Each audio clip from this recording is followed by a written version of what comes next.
Hola, amado hermano, ¿cómo estás? Te doy la más cordial bienvenida a nuestra transmisión del día de hoy. Allí donde estás te invito a que puedas inclinar tu rostro. Vamos a orar a Dios. Vamos a decirle, Señor Jesucristo, gracias le damos en el nombre de Jesús por ese tiempo, el cual usted nos concede poder aprender más de usted y de su palabra. Te pedimos, Señor, que usted lleve cautivo nuestros pensamientos hacia la voluntad de su Hijo Jesucristo. Y desde ya queremos restringir todo poder satánico, todo poder de las tinieblas que quiere impedir que su palabra fluya con libertad. Lo atamos, lo resistimos, lo reprendemos, lo echamos fuera a las profundidades del abismo en el nombre y en el poder de Jesucristo. Gracias, Señor, te damos por ese tiempo. Te pedimos, Señor, que usted nos hable con su palabra. Señor, háblanos, consuélanos, exhórtanos y oriéntanos, Señor, con sus sabias palabras. Gracias le damos toda la gloria, sea usted el poder y la alabanza. En Cristo Jesús, amén y amén. Amén, amado hermano.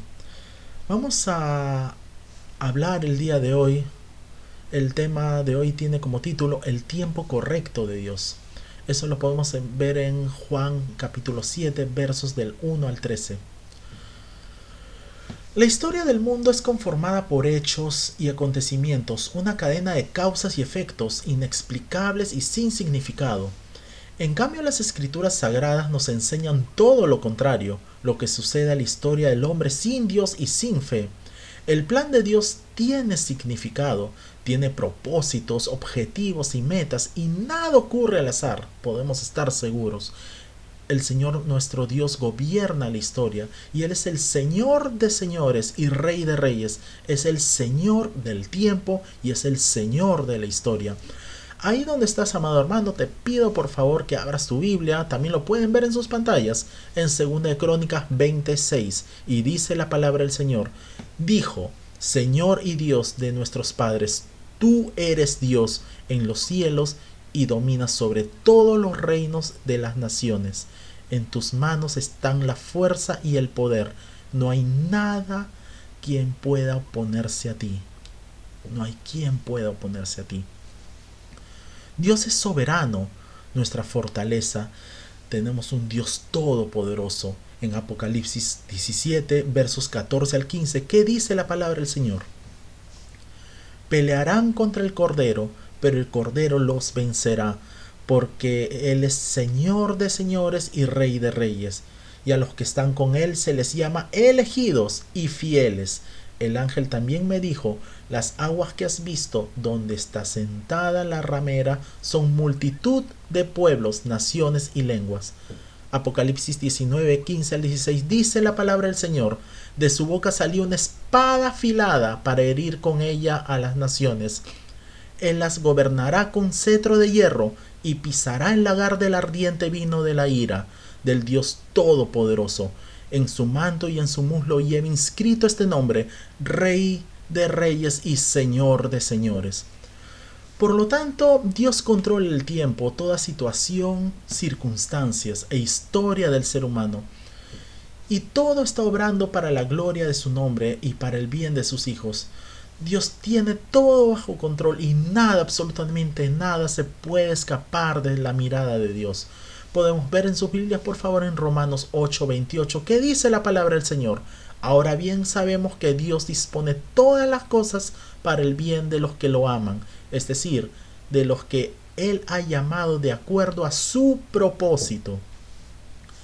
En Romanos 11:36 dice la palabra del Señor, ciertamente todas las cosas son de Él, y por Él, y para Él.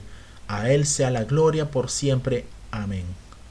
Juan 1, versos 1 al 4, y luego el versículo 10, dice la palabra del Señor. En el principio era el Verbo, y el Verbo era con Dios, y el Verbo era Dios. Este era en el principio con Dios.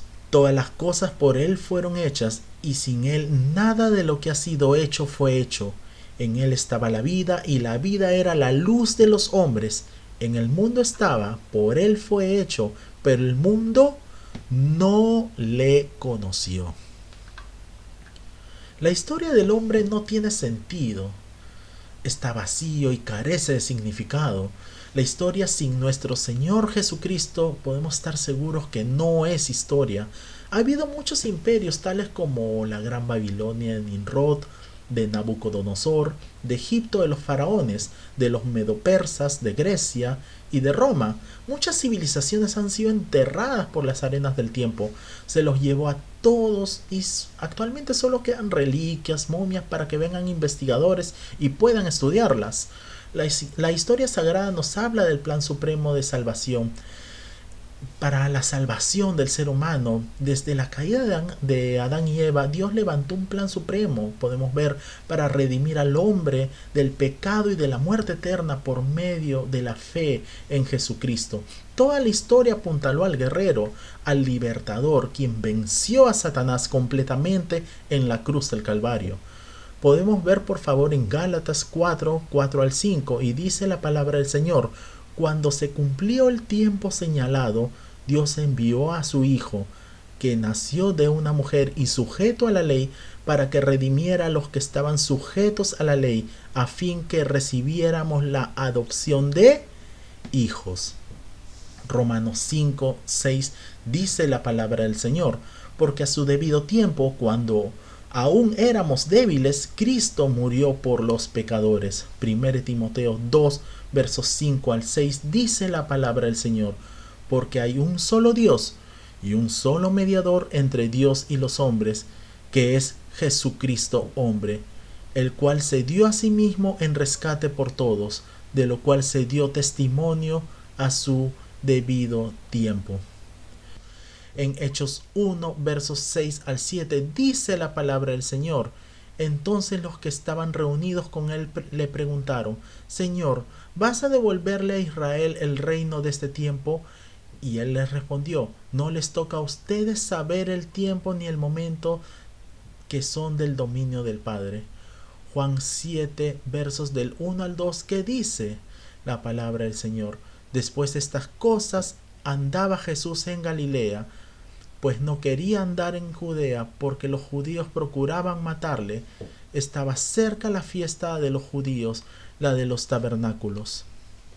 La escritura dice: después de estas cosas, se está refiriendo a los acontecimientos descritos en Juan verso 4. Cerca del tiempo de la Pascua, en el mes de abril, así como en la fiesta de los tabernáculos ocurrida cerca de esta fiesta en octubre.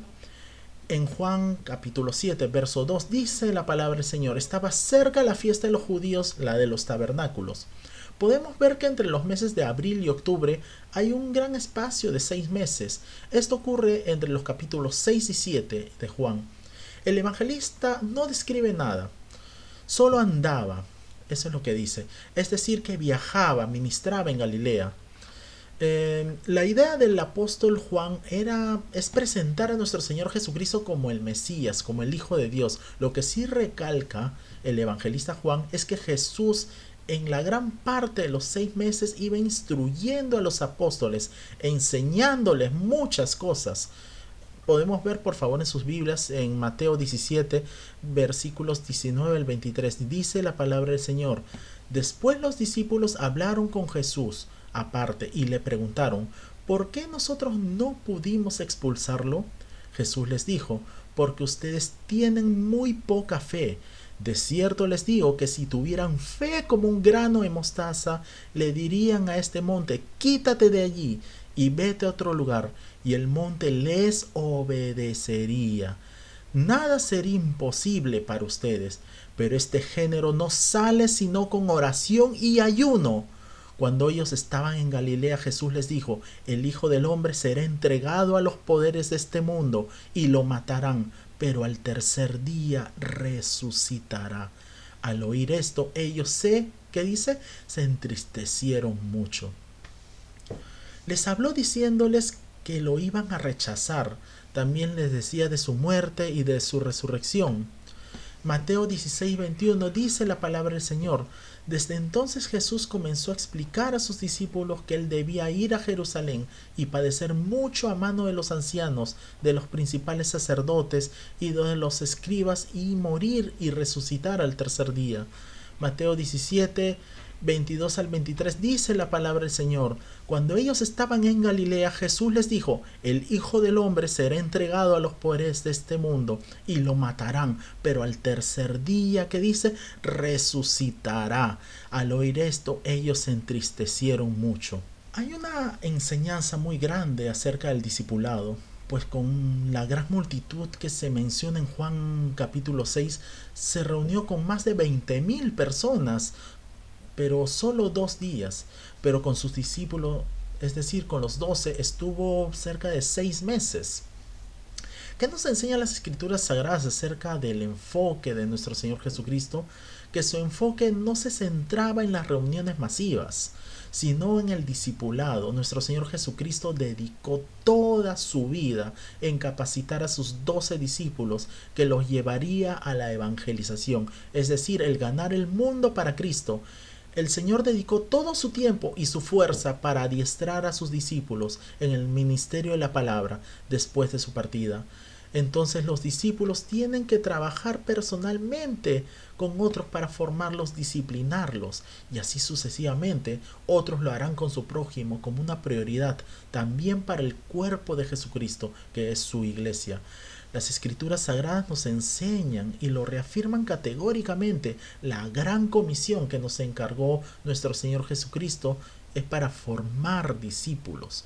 De ninguna manera la prioridad era la de atraer grandes multitudes, sino más bien es el discipulado, es decir, hacer discípulos una vez ganados para Cristo, que alguien comparta a otras personas, compartan a otras personas, y así ganar cada vez más almas para Cristo. No es de ninguna manera tener una gran multitud ahí. Y eso lo podemos ver en Mateo 28, versos del 18 al 20, que dice la palabra del Señor.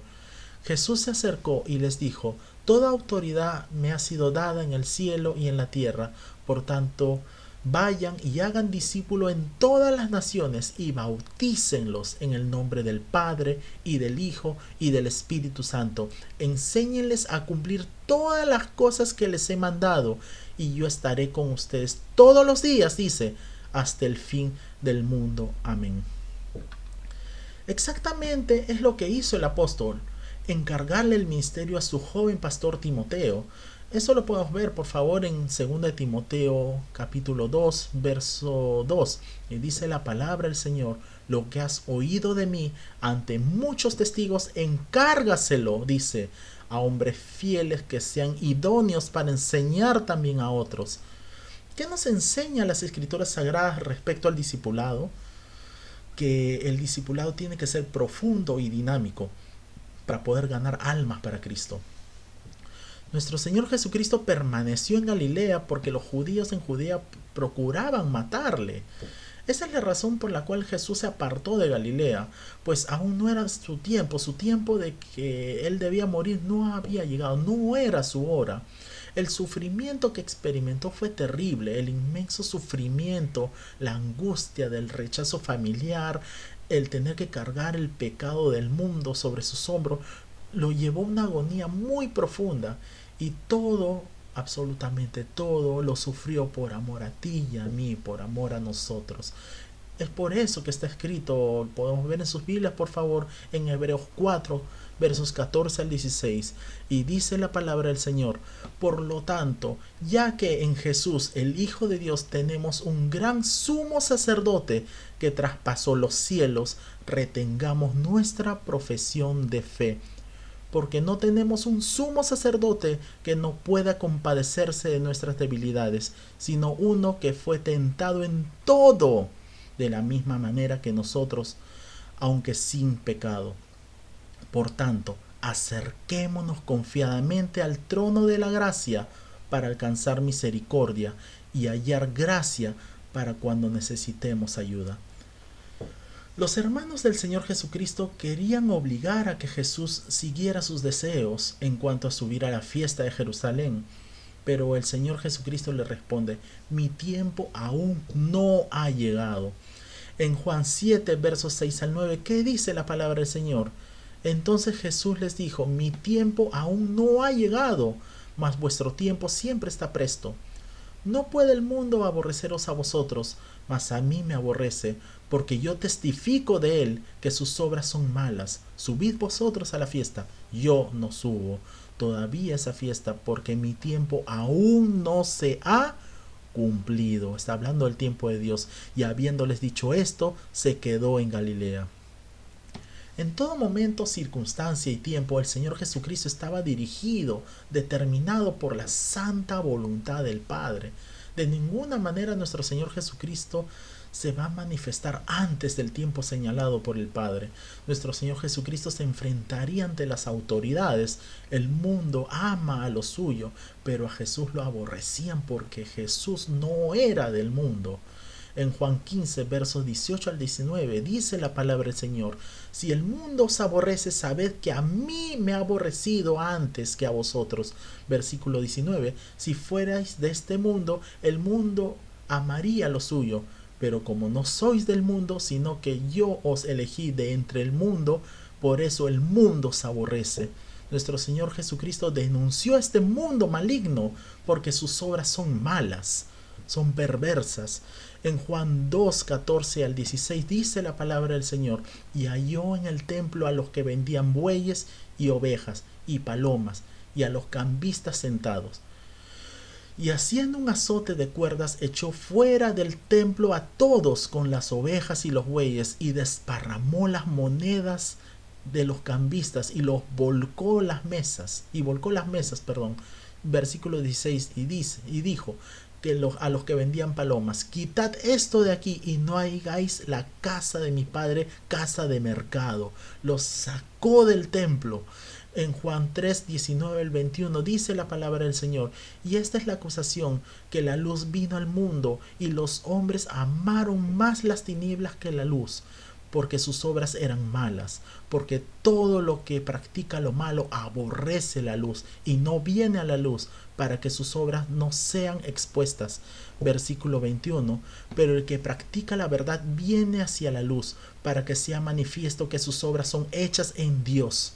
Juan 12, 48 dice la palabra del Señor: el que me rechaza y no recibe mis palabras, tiene quien lo juzgue. La palabra que hablé, ella lo juzgará en el día postrero.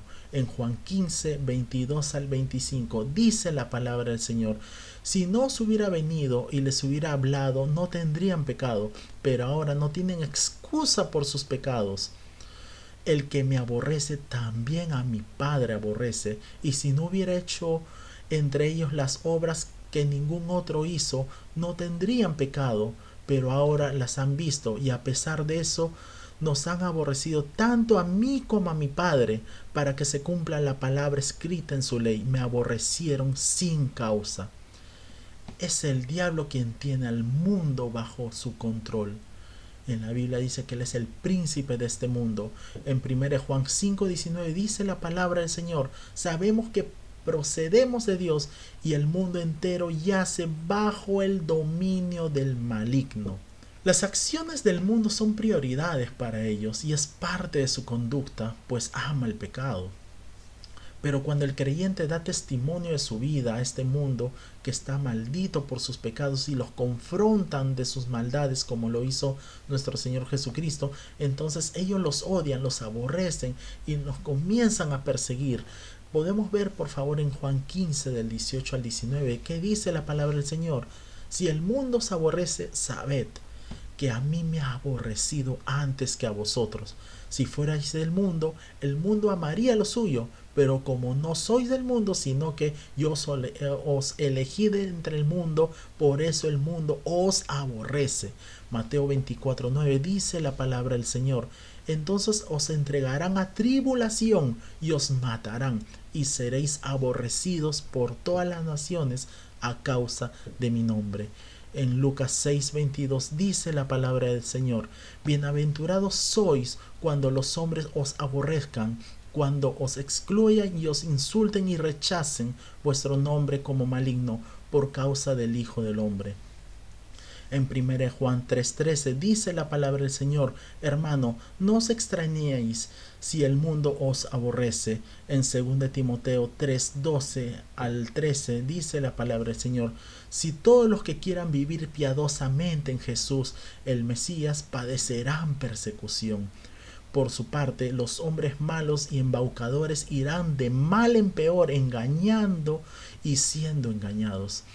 Y en Santiago 4:4, que dice la palabra del Señor: oh almas adúlteras, ¿no sabéis que en la amistad del mundo es enemistad contra Dios? Cualquiera pues que quiera ser amigo del mundo se constituye enemigo de Dios. Nuestro Señor Jesucristo siguió el plan divino a la perfección, siempre vivió en la voluntad del Padre. Asimismo, todos los creyentes que aman a Dios y a Jesucristo como su Salvador personal y tienen la capacidad de vivir la voluntad de Dios porque han recibido su bendita palabra y a su Espíritu Santo. En Salmo 48 dice la palabra del Señor: oh Dios mío, al hacer tu voluntad me ha agradado y tu ley está en mis entrañas. Aquí su palabra nos informa la voluntad de Dios y su Espíritu nos da el poder para obedecerla con gozo. Como dice en el Salmo 143:10, enséñame a hacer tu voluntad, porque tú eres mi Dios. Tu buen espíritu me guíe a tierra de rectitud. Salmo 119, del 111 al 112 dice la palabra del Señor: por herencia eterna he tomado tus testimonios, porque son el gozo de mi corazón. Incliné mi corazón a cumplir tus estatutos de continuo y hasta el fin. Los inconversos no pueden entender las Sagradas Escrituras, amados hermanos, pues no tienen la capacidad de hacerlo, como dice en la palabra del Señor en 1 Corintios 2:14. Pero un hombre natural no acepta las cosas del Espíritu de Dios, porque para él son necedad, y no pueden entenderlas, porque se han de discernir espiritualmente. Las personas de este mundo tampoco tienen la capacidad de poder obedecer la palabra de Dios. Podemos ver en 2 Corintios 6:2, porque dice: en tiempo aceptable te he oído, y en día de salvación te he socorrido. He aquí ahora el tiempo aceptable, he aquí ahora el día de salvación. Así como el mundo odiaba a Jesús, quienes lo seguimos podemos esperar que la gente también nos odie. Si las circunstancias marchan demasiado bien, pregúntese si sigue a Cristo como debiera. Debemos preguntarnos si en verdad estamos siguiendo a nuestro Señor Jesucristo, si estamos haciendo su voluntad realmente. Podemos estar agradecidos cuando la vida transcurre sin dificultad, pero debemos asegurarnos de que no sea a costa de seguir a Cristo a medias o de no seguirlo. Recuerden que el Señor Jesucristo, o le sigues o no le sigues, porque si somos medios, Él te vomitará de su boca, dice su palabra. Jesús vino con el regalo más grande jamás ofrecido, y fue el sacrificio de su Hijo Jesucristo por amor a nosotros. Muchas personas hoy en día continuamos con el privilegio de poder enseñar, de predicar y adorar públicamente, enfrentándonos a muy poca persecución a comparación del Antiguo Testamento, que los mataban a los antiguos cristianos. Nosotros tenemos esa libertad, ese privilegio de poder anunciarlo libremente. Debemos estar agradecidos. La verdad, debemos estar muy agradecidos con Dios y aprovechar al máximo esta oportunidad de proclamar el Evangelio, sobre todo en estos tiempos finales, la cual ya el rapto del Señor está muy pronto, está a la puerta de la esquina, es el gran arrebatamiento de la iglesia. Y tenemos que aprovechar en estos últimos tiempos en ganar más almas para nuestro Señor Jesucristo. Pero tener cuidado, porque el temor puede impedir nuestro testimonio. Cuando llega el momento de hacer una declaración pública de fe, a menudo se sienten vergüenza. Jesús dice que no reconocerá delante de Dios si conocemos delante de los hombres. Mateo 10:32 dice la palabra del Señor: a cualquiera pues que me confiese delante de los hombres, yo también le confesaré delante de mi Padre que está en los cielos. Hablemos de Cristo a otras personas que no le conocen. Compartamos el Evangelio, ganemos más almas para Cristo, sobre todo ahora que ya estamos en la recta final, en estos últimos tiempos. Cristo está a las puertas. Este es un mensaje de alerta porque Cristo viene pronto. Que Dios te bendiga grande y poderosamente, amado hermano. Te invito ahí donde estás, que oremos a nuestro Señor Jesucristo. Vamos a decirle: Señor Jesucristo, gracias le damos por este tiempo. Gracias por su palabra, porque usted nos ha instruido, nos ha exhortado, nos ha edificado, nos ha consolado con su poderosa palabra. Te pedimos, Señor, por favor, que su palabra cale en lo más profundo de nuestro corazón, que eche raíces, Dios. Permítelo aplicar en nuestras vidas. Permítenos poder predicar tu palabra a tiempo y fuera de tiempo, como lo dice en tu palabra. Permítenos poder llevar este mensaje de salvación a personas que aún no te conocen, Señor. Permítenos poder crecer como ministerio. Gracias te damos, toda la gloria sea usted, Padre, en Cristo Jesús. Amén y amén. Amén, amado hermano. Que Dios te bendiga grandemente. No te olvides, los esperamos en nuestra transmisión del día miércoles y el día viernes nuevamente con todas las damas del ministerio. Las esperamos con nuestra pastora María Luz de Llane. Amén, hermanos. Que Dios te bendiga grandemente. Muy buenos días. Gracias. Bendiciones.